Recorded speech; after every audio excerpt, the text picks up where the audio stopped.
സൗഭദ്ര ആയുർവേദ ആശുപത്രിയുടെ ഗൃഹവൈദ്യ അറിവുകളിലേക്ക് മാന്യ പ്രേക്ഷകർക്ക് സ്വാഗതം. ഇന്ന് ഞാൻ നൽകുന്നത് അടപതിയൻ കിഴങ്ങ്. അടപതിയൻ കിഴങ്ങ് പൊടിച്ച് ഒരു സ്പൂൺ വീതം പാലിൽ ദിവസവും കഴിച്ചാൽ ശരീരത്തിന് ബലവും ഓജസ്സും തേജസ്സും ഉണ്ടാകും. ക്ഷയരോഗങ്ങളെ തടയാനായിട്ട്, ക്ഷയരോഗത്തിൻ്റെ ആധിക്യത്തെ കുറയ്ക്കാനായിട്ട് അതിന് വളരെ ഫലപ്രദമാണ് ആ അടപതിയൻ കിഴങ്ങ് പൊടി.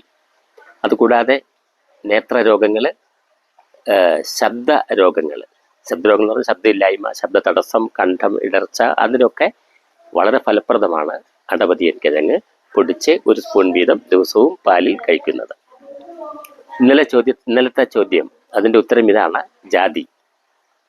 മതങ്ങളാണല്ലോ മനുഷ്യനെ വേർതിരിച്ച് നിർത്തുന്നത്. അതാണ് ഇന്നലെ ചോദിച്ചത്. അതിൻ്റെ ഉത്തരം ജാതി എന്നുള്ളതാണ്. ശരി ഉത്തരം കുറച്ച് പേരുണ്ട്, അവർക്കൊക്കെ ഇടാം. പിന്നെ ഒരു വാക്ക്, ഈ ചില ഉത്തരങ്ങളൊക്കെ 5-8 പ്രാവശ്യം എഴുതിയവരും അഡ്രസ്സ് അയക്കുന്നുണ്ട്. ഇപ്പം നമ്മൾ അവർക്ക് കൊടുത്തുകൊണ്ടിരിക്കുന്ന നന്മയുടെ കരുതൽ എന്ന് പറയുന്ന ഒരു പുസ്തകമാണ്. കുറേ പുസ്തകങ്ങൾ വന്നിട്ട് കാര്യമില്ലല്ലോ. ഒരു 25-30 എണ്ണം ആകുമ്പോൾ, ഉത്തരം 30 എണ്ണം ഒന്നിച്ച് പറയുമ്പോൾ, അല്ലെങ്കിൽ അടുത്തടുത്തുണ്ടെങ്കിൽ ഞങ്ങൾ എന്ത് ചെയ്യാം, ഒരു ഗൃഹവൈദ്യ ബുക്ക് തന്നെ പിന്നീട് അയച്ചു തരാം. ഇപ്പോൾ പുതിയ ആളുകൾക്ക് ഈ നന്മയുടെ കരുതൽ എന്ന് പറയുന്ന പുസ്തകം അയച്ചു കൊടുത്തുകൊണ്ടിരിക്കും.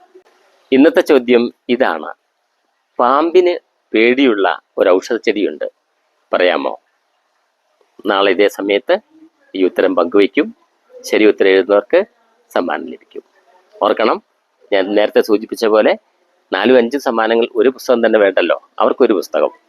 അപ്പോൾ പുതിയ ആളുകൾക്ക് അയച്ചു കൊടുത്തോണ്ടേയിരിക്കും. കൂടുതൽ ഒരു 30 പ്രാവശ്യമൊക്കെ ആയി കഴിയുമ്പോഴത്തേക്ക് നമ്മളൊരു ഗൃഹവൈദ്യ പുസ്തകം തന്നെ തരാം. നന്ദി, നമസ്കാരം.